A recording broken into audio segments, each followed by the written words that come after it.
What's going on, guys? It's your boy, Mike, and it's the Nose Bleed once again. Let's get it. We're going to go over it like we usually do.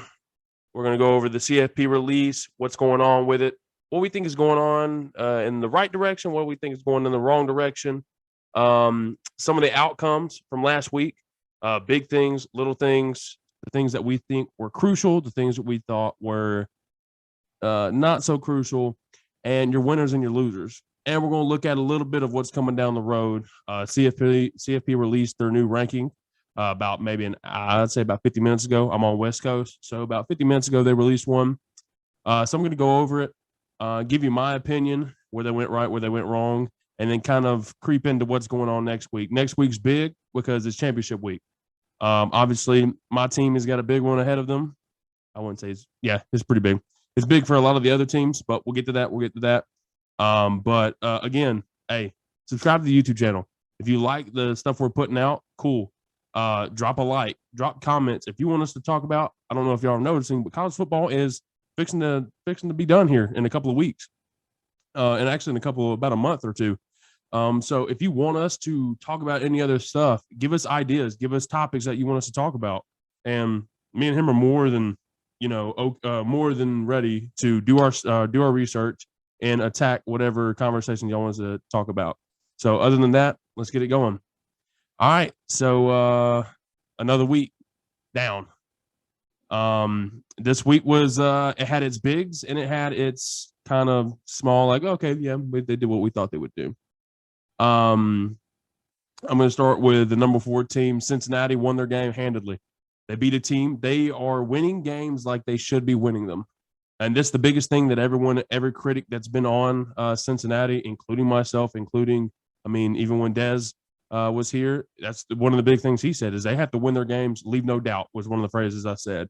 Leave no doubt every single time you leave the field. That was a good win for them. Who is number 3? Alabama, again, struggles. I'll go ahead and say it. That 90, I want to say it was 97 or 98-yard drive at the end of the game for them to go to overtime, that was huge by Bryce Young. If he wins the Heisman, that is because of that right there and what he does in this SEC championship game coming up this weekend. But what he did that last drive, he made some plays, and it also helps when you have the receivers they have, but they made plays. Other than that, they struggled. And this is why I was talking to somebody today because we were kind of just chatting on, don't look at games by the other teams that are, they're playing and the outcomes of that. Look at this rivalry week as what it truly is. We're going to talk about this game in a minute. Ohio State, Michigan. No one would have imagined that's what the outcome of that would have been. So leading to this, first time in 85 meetings in the Iron Bowl, first time it's went to overtime was this past weekend. Auburn brings a whole different energy. I don't know if you've watched an Iron Bowl before. I don't know if you're an Alabama fan or an Auburn fan, but it just feels different. Like for me, when we play Florida, it doesn't feel like a normal our Auburn rivalry is the oldest rivalry. Cool, whatever. But when we play Florida, it's like through and through hatred. Like I've got really close friends that are I call them family. They're Florida fans. Every single time we played them growing up, that house right there was split. And you better hope you don't say something to me because we're liable to go in the yard and start throwing hands. That's just how it was. But these rivalry games mean everything. And sometimes they mean the most to the teams that really don't have anything left to do that year. For example, Auburn. But Alabama squeezed one out, 24-22 in 4 overtimes. They threw that little nasty little zip route to Mechie, and, that was it. But that was pretty standard for what we thought would come out of that game. Other than that, it was tight, and it would be in 4 overtimes. We thought that Alabama would win. Ohio State, Michigan. Boy, have my close friends been struggling this week.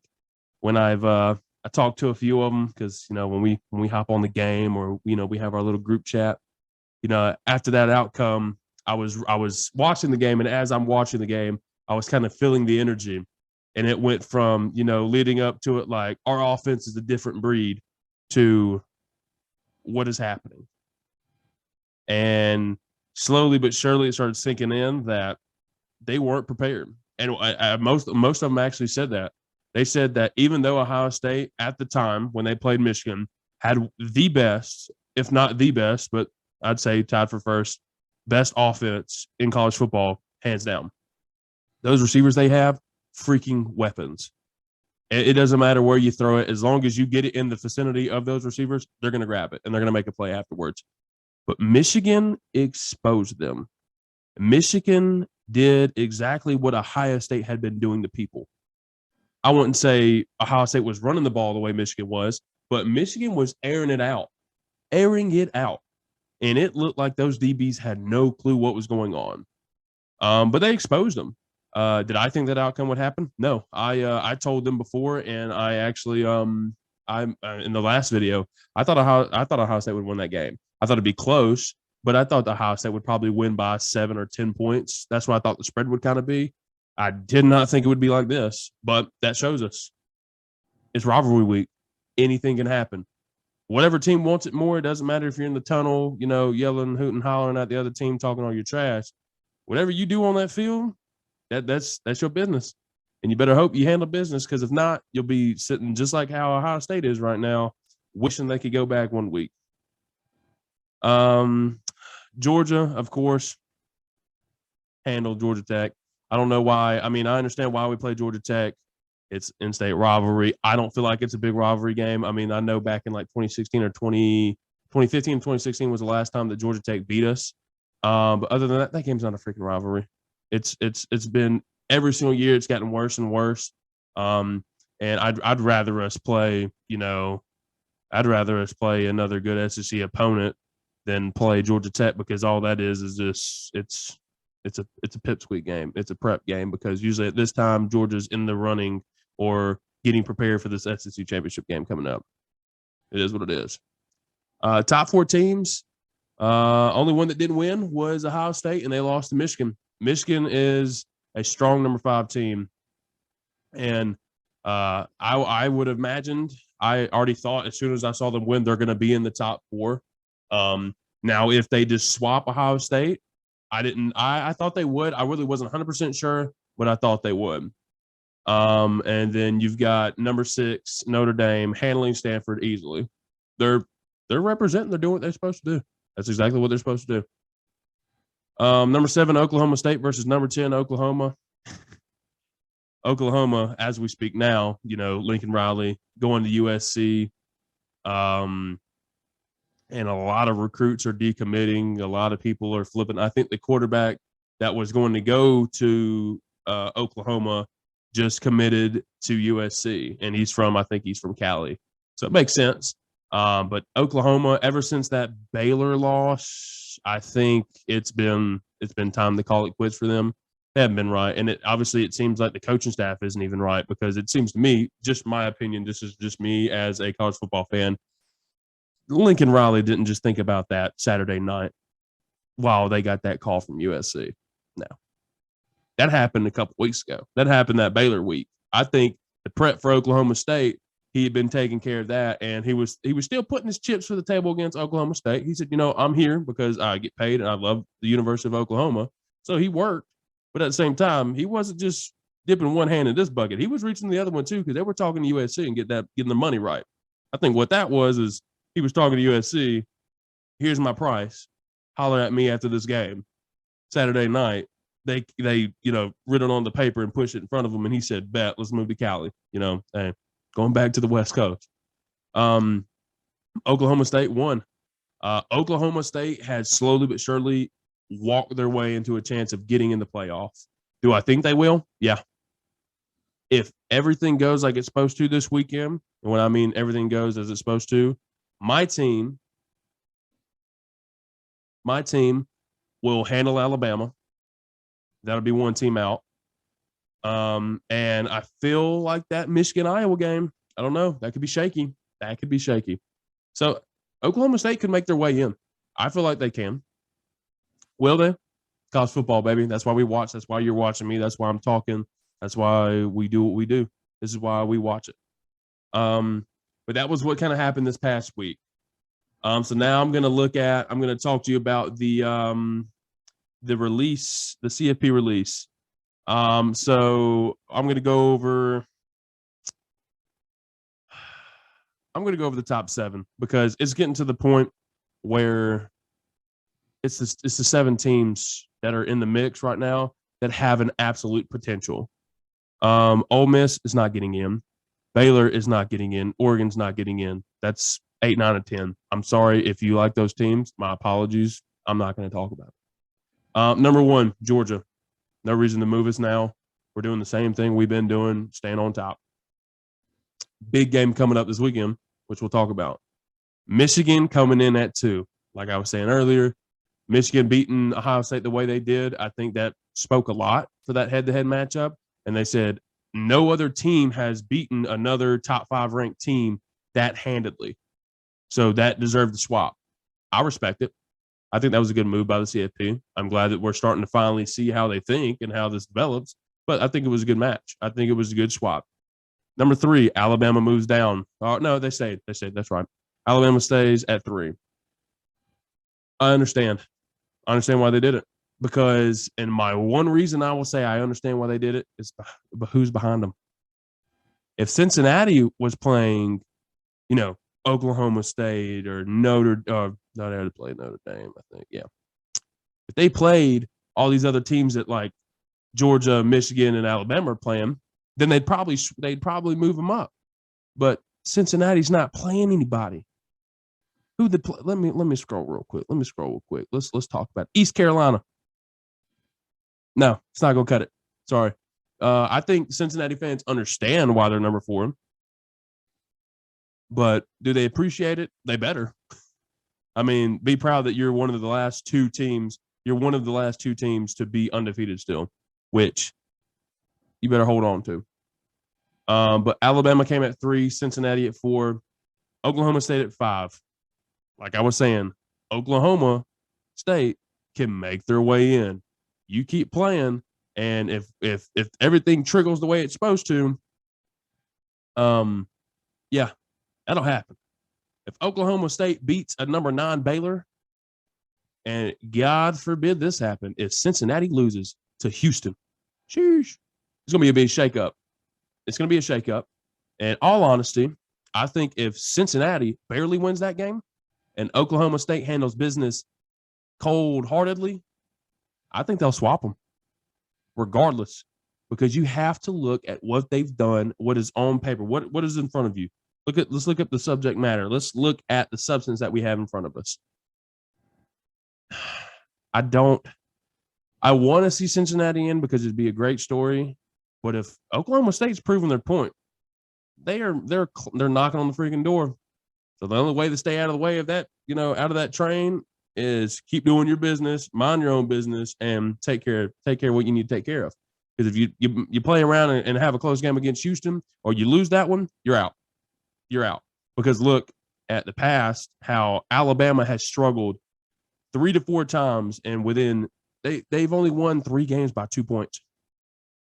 3 games by 2 points. Are those teams ranked? A few of them. I think now. I'm not sure. And they're putting Alabama above Cincinnati. If Cincinnati struggles or loses, you're out. If you can't get above a team that you've been beating teams by 14, 20 points, and Alabama's been winning by 2, and you can't jump them, you got to look at who you're playing and what you're doing. Sorry, not sorry. Number 6, Notre Dame, another team that can reap from the rewards, or can enjoy what can happen ahead of them, because I think 4 through 6, they're Georgia fans this week, baby. They're Georgia fans. They're Iowa fans. They are hooting and hollering for some shaking up to happen. Still need to handle business, but I guarantee you, they're praying that Georgia knocks out Alabama, and they're crossing fingers, because that would add a little bit of spice to it if Iowa could knock off Michigan. If both of those things happen, this CFP is fixing to be exciting, because I don't even know. I have no clue what would happen. And number 7, Ohio State. So many things would have to happen for Ohio State to creep back in, but look what has happened so far this year. If Michigan, if Alabama, if Cincinnati, if Oklahoma State all lose, I don't know what could happen. If 2 through 5 lose their games, Ohio State might not be on the outside looking in. The only team that I could see them possibly moving up ahead of them would either be Notre Dame or Oklahoma State. Even with Oklahoma State's loss, it'd be a 2 loss. So then it's going to be the battle of 2 losses. But the problem is the way Michigan did Ohio State. Because they do like head-to-head. They were true to the head-to-head for a while there. But I think Ohio State should keep an open mind. Do I think it's, is it above 50% shot? Probably not. Your best bet is maybe for sure one of these teams is going to lose. Obviously, Georgia plays Alabama. But you've got about a 40% chance that 2 of these teams lose. 40 to 30% chance that 2 of these teams will lose. So I wouldn't count us out. I would watch these games, and I would be a fan of everyone that is going against Michigan, Alabama. No. Yeah, you would want to root for Alabama to lose. You would want to root for Houston. You would want to root for Baylor. So, Ohio State's not out. Will it take a lot of movement? Yes, but college football, baby. So now we're going to go over a few of these games. I'm just going to start with the Friday night game. Oregon, Utah. Utah right now is a 3-point spread. I called this one, I think it was a couple weeks ago when they lost. I called Utah would win, and they ended up doing it. They did exactly that, and they showed out. They blasted Oregon. Will it happen again? No. I think Oregon they know that this is all they've got left, and this is a chance for having the Pac-12 championship. I think Oregon's still got a lot in the tank, and I think Oregon comes back a little pissed off. I think Oregon is pissed because they're one shot at making the CFP, got took away from this team. So neither of these teams have anything to lose, and that's a dangerous freaking team. If you don't have anything to lose, you are dangerous.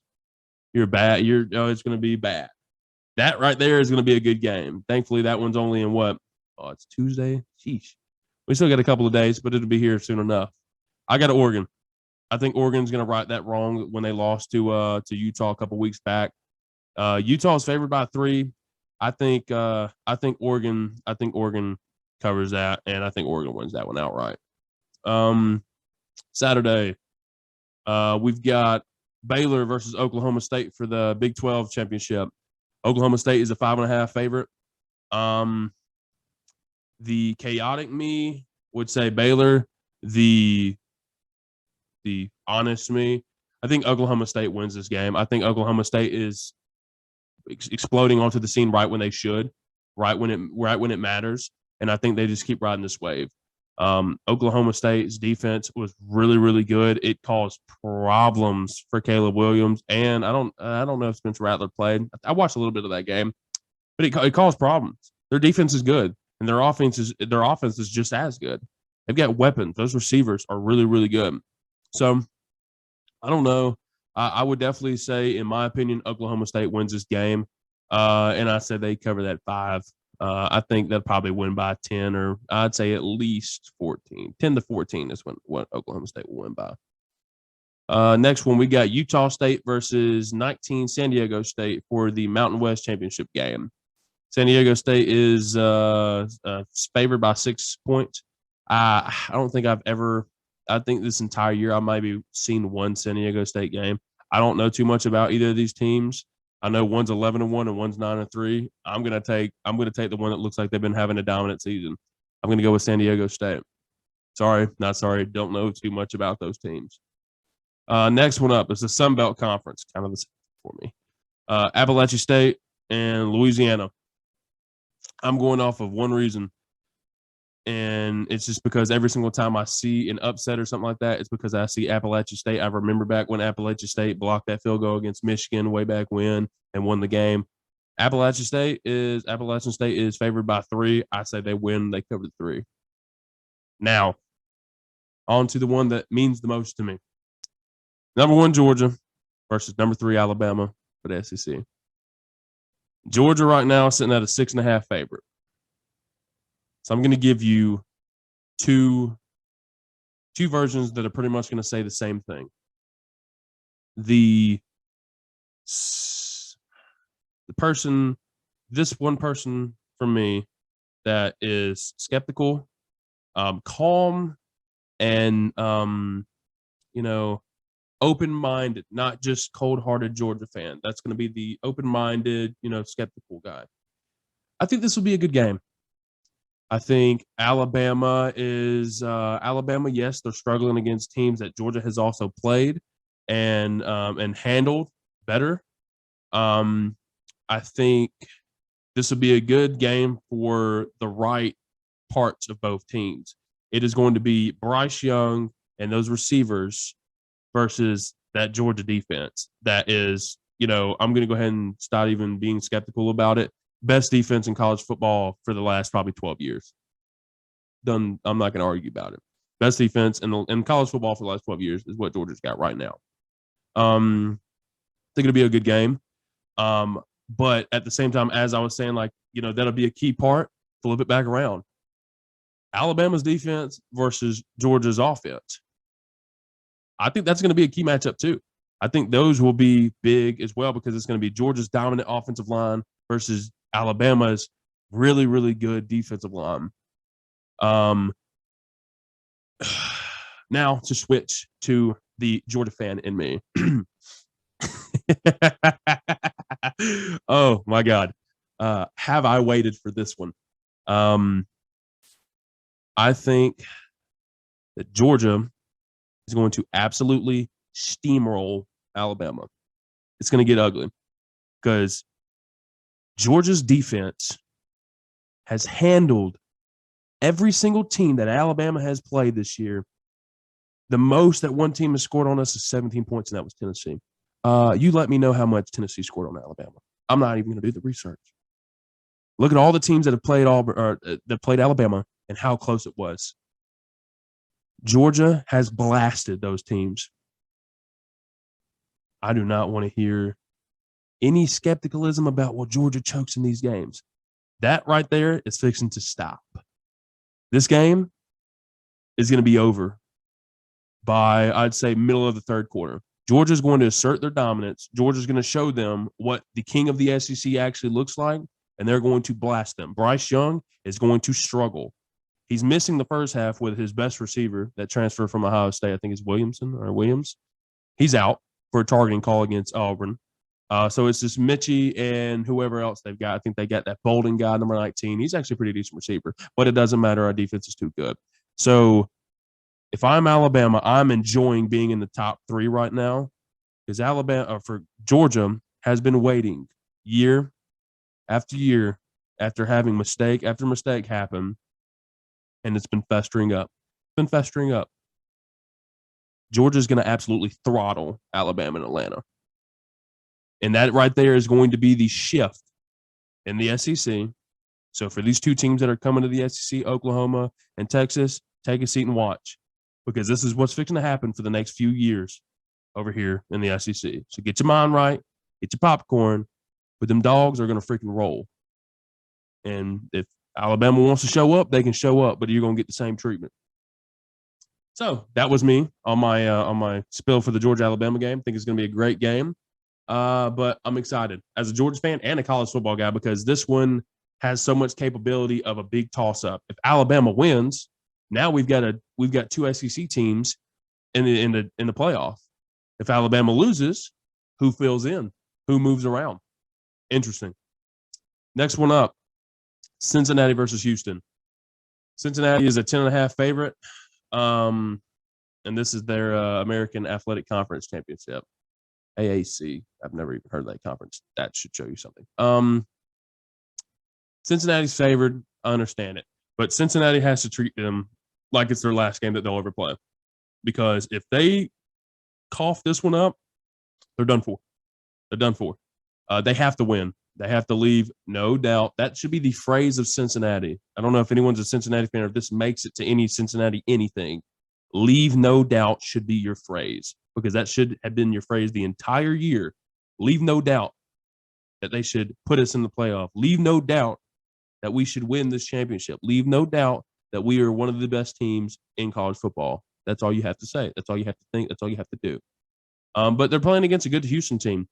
Cincinnati's offense with I think it's Reader or whatever his name is.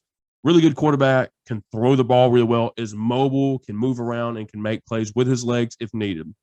I think Cincinnati wins that game. I think Cincinnati is actually going to be in the college football playoff. In my eyes, I think they'll be in the playoff. And I think it'll be a great game. I think the Houston game is going to be a chance for them to really flex their muscles on a ranked team. Yes, they've played, I think, one or two other ranked teams, SMU and I think Notre Dame. But, this is another chance for them to prove. Leave no doubt. Next game, we got the Big Ten championship game. Number 2, Michigan versus number 13, Iowa. Michigan is a 10.5 favorite.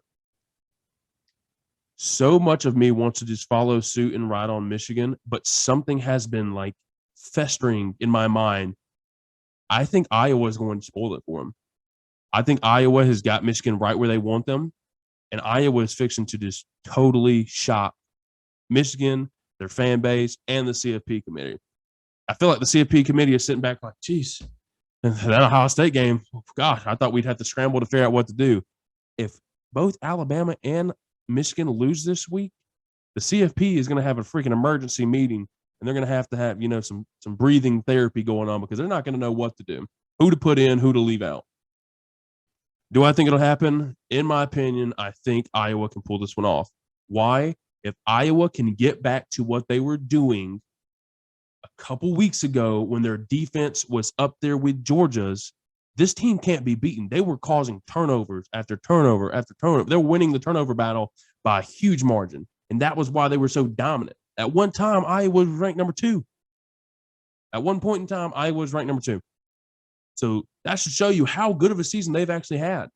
Yes, they're 10-2 at sitting at number 13, but at one point they were sitting up in the top 3, and that is a really good sign. Because they had a few setbacks, but the team ain't changed. I don't know about their health. I don't know who they're missing, if they got people in or out, but I know that's the same Iowa team. So all they have to do is get right back on that same page, and they can ruin this whole entire Michigan. Jim Harbaugh finally made the cut. He finally beat Ohio State. They can shut that up real quick if they can win this game. Biggest game of Iowa season right here, right now. And no other time to do it than the Big Ten championship. I got Iowa. I don't think they cover the 10. I think they'll cover the 10. I don't know. I think Iowa wins between 3 and 7. It'll be a 3 or 7 point game. I think Iowa wins. Last one, the ACC championship game. You want to talk about the most disappointing conference. Sorry, Des, you're not here to defend your conference, but we both know that I'm right. Wake Forest had a chance to take the throne from Clemson. It still looks like the throne is between Pittsburgh and Wake Forest on who's going to run the ACC the next few years. But you had a chance to be a not so good Clemson team, and Clemson walked you. I'm talking walked you. And then you got Pittsburgh coming in. They've had a good season. They beat a really good Tennessee team. I think Tennessee's actually a really good team. I don't think they're probably top 3 in the East, top 4 in the East. I think they ended up being in the top 3 or top 4. I think they're a good team. I think Pittsburgh is a really good team. That quarterback of theirs he's in the Heisman Conference. I think he's in Pickett. It might be Pickett. He's really good. He's going to be an NFL draft. He's going to be first or second round NFL draft. He'll probably have to take some time to develop, but I think he'll be an NFL quarterback before long. That should show you how good he is. I think Pitt wins by 10 points. I think Pitt wins the ACC championship game, and we start to see a transition in the ACC. Now, if Des is watching, Des, can you please get Florida State to get back to their level? Because I don't know if you've noticed, but in a few years, Georgia starts a routine where they're going to be playing Florida State in a few years. So unless you want to have at least a little bit of courage when that game happens, tell your team to get it rolling now. Get it rolling now. Yeah. But back to the ACC, had a really sad year. They had a few teams that we thought Wake Forest a couple weeks ago would, possibly sneak in or at least have an argument of why they should be in. But after that Clemson game, it's pretty much fell off for everyone. We already know what the deal is. So that's it. That's what we've got coming up this week game wise. My top 4 when we talk CFP. I've got Georgia. I've got Michigan. I've got Cincinnati, and I've got Alabama. I am crucial on Alabama because they claim all this greatness and they've struggled. 5 and 6, Oklahoma State, Notre Dame. That's who I've got. Only thing I'm swapping is Alabama and Cincinnati. That's the only 2 I'm swapping.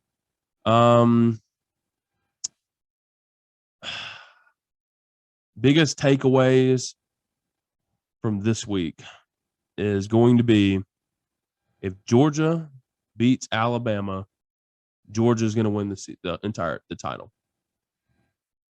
The only team that I think that can compete with Georgia is Michigan. I'm talking like we're past this weekend coming up. Georgia's won. The only team that I see that if Michigan can hold on and do their thing against Iowa, only team that I can see beating Georgia or at least hanging with Georgia is Michigan. Because Michigan does the same thing that we do to people. Look at Michigan versus Ohio State. I think, no, that was the other game. Hutchinson, their DN out there in Michigan, he's got 13 sacks this year. That's a Michigan high for the season. That's a new record over at Michigan. Their defense is dominant. Their offense will just roll and barrel you over and keep laying on you and lay on you and lean on you and lean on you until you eventually break or something springs loose. And then that's when the floodgates open. Michigan has done the same thing Georgia's done to multiple people. Lean on them. There's a little bit of budge, a little bit of break. Let's get it. Let's go. So if everyone in the top 4, besides obviously Alabama, if everything stays the same, I think it's going to be Georgia and Michigan sitting at the end of it all. We're going to have an episode where we talk about that. But right now, this is what we got. We've got the championship games coming up, conference championships is wise. And I think that's it for us tonight. Again, if you like what you're watching or like what you're hearing, drop a like, subscribe to the YouTube channel, leave comments. If you want to hear something about a different sport, holler at us. Me and him are more than capable of doing our research and giving us a shot at it. All right. Other than that, hopefully you enjoyed the show. Only a couple more days, Bama. Only a couple more days. Other than that, see you later.